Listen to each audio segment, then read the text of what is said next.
ثابت ہونے کا اثر نہیں ہوگا۔ اور جب لوگوں کو کوئی پریشانی مصیبت آتی ہے، لوگ پیروں کے پاس جاتے ہیں تو ان کو یہ عمل بھی بعض جو اللہ والے پیر ہوتے ہیں، جو اللہ والے لوگ ہوتے ہیں، وہ بتاتے ہیں۔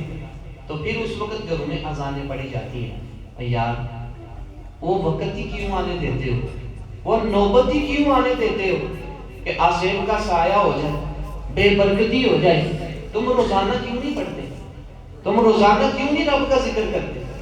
تم روزانہ کیوں نہیں اپنے گھر میں قرآن کھول کے اس کے چند صفحے تلاوت کرتے؟ کیوں نہیں اپنے گھر میں ذکر کی محفل سجاتے؟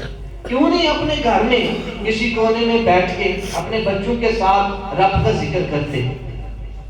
کیوں وہ نوبت آنے دی جاتی ہے؟ تو میرے بھائیوں بزرگوں دوستوں، سمجھنے کی بات یہ ہے کہ ہمیں صرف اور صرف جب مصیبت اور پریشانی آ جائے اس وقت ہی رب کو یاد نہیں رکھنا، بلکہ ہم نے حالت درست میں بھی اپنے رب کو یاد رکھنا ہے۔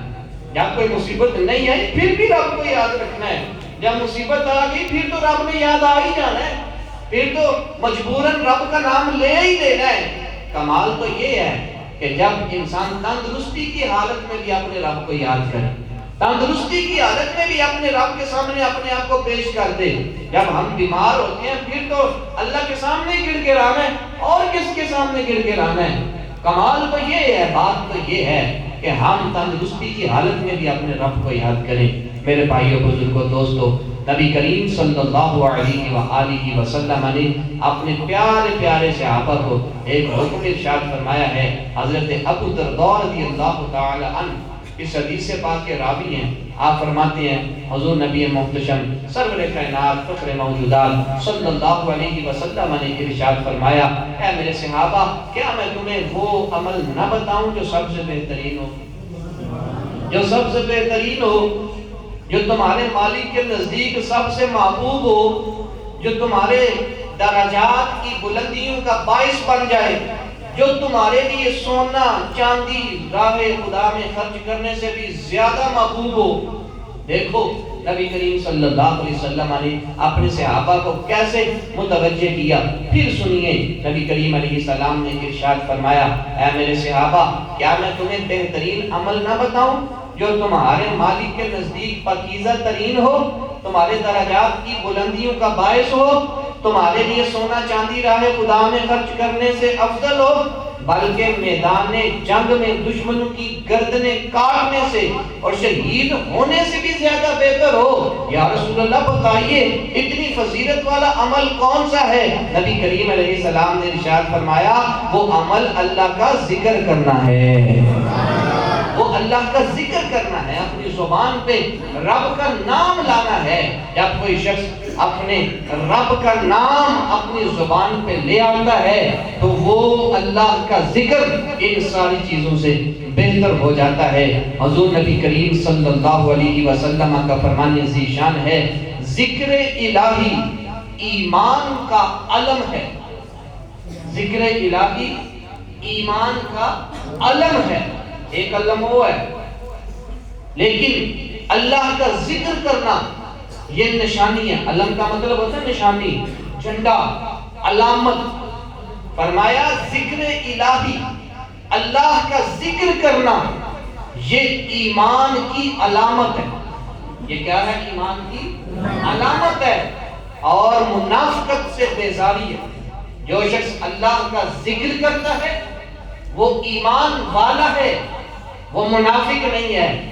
اور فرمایا شیطان سے بچنے کا کلا ہے اور جہنم سے دوری کا سبب ہے۔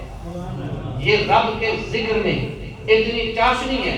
نبی کریم صلی اللہ علیہ وآلہ وسلم نے ارشاد فرمایا، حضرت عبداللہ ابن عباس روایت کرتے ہیں کہ اللہ رب العزت نے حضرت یحییٰ بن زکریا رحمۃ اللہ علیہ السلام کو بنی اسرائیل کی طرف مبعوث فرمایا تو انہیں حکم دیا کہ بنی اسرائیل کو 5 کاموں کی تلقین کیجیے۔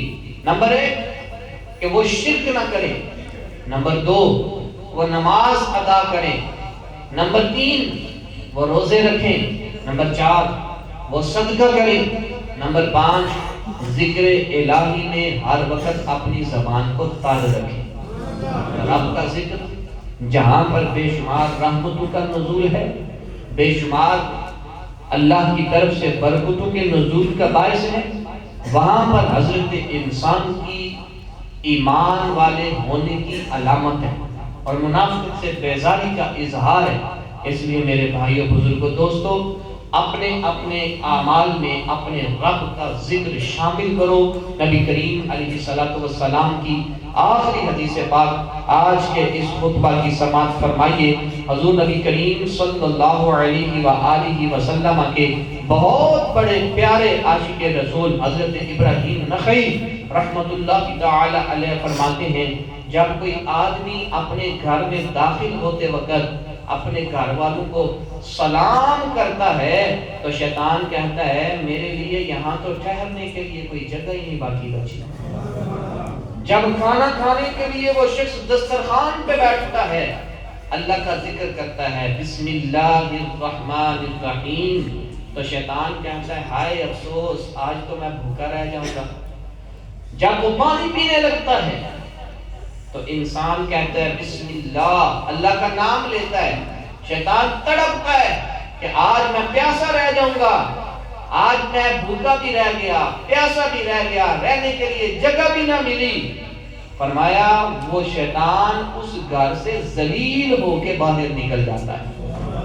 اس لیے میرے بھائی بزرگوں، دوستو، نبی کریم صلی اللہ علیہ وآلہ وسلم کی مبارک احادیث پر عمل کرنا یہ حضرت انسان کے لیے لازمی اور ضروری ہے۔ اپنے آپ کو اللہ کے سپرد کیجئے، اپنے اعمال کو اپنے اللہ کے بتائے ہوئے طریقے کے مطابق کرنے کی کوشش کیجئے اور مصیبت زدوں کی مصیبتوں کو دور کرنے کی کوشش کریں، لوگوں کے لیے آسانیاں پیدا کریں، لوگوں کے لیے مشکلات کا باعث نہ بنا جائے، کوئی ایسی بات، کوئی ایسی حرکت نہ کی جائے جس سے اگلے کی دل آزاری ہو جائے، اس سے رب اٹھ جاتا ہے یار، رب ناراض ہو جاتا ہے۔ اس لیے اپنے مسلمان بھائیوں کی خبرگیری بھی کیا کریں، ان کی حاجت روائی بھی کیا کریں اور ان کے لیے دعائیں بھی کیا کریں۔ اس زمانہ میں اگر کوئی شخص اپنے مسلمان بھائی کے لیے دعائی کر دینا یارو، وہ بھی بہت بڑی بات ہے اور بہت بڑی نیکی ہے۔ اللہ تعالیٰ سے دعا کرتے ہیں رب تعالیٰ نے جو کچھ ہمیں توفیق عطا فرمائی ہے